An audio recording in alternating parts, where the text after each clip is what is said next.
მოგესალმებით, ჩვენი ტურისტული კომპანია ოდიგიტრია 18 ოქტომბრიდან 23 ოქტომბრის ჩათვლით თავაზობთ მონაცვლეობრივ ტურს ათონის წმინდა მთაზე.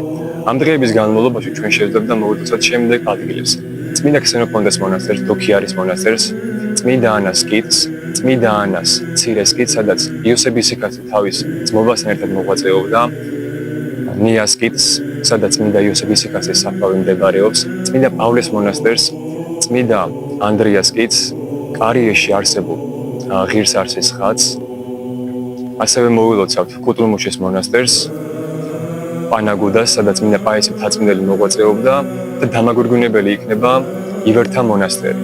ასევე, როდესაც ათონისას დავტოვებთ, ჩვენ საშუალება გვექნება, რომ მოვილოცოთ სუროთში არსებული წმინდა იოანე ღვთისმეტყველის მონასტერი, სადაც წმინდა პაისი მთაწმინდელი მოღვაწეობდა და თავისი ბოლო წლები გაატარა. დეტალებისთვის მოგწერეთ Facebook-ზე ან დაგვირეკეთ მითითებულ ნომერზე.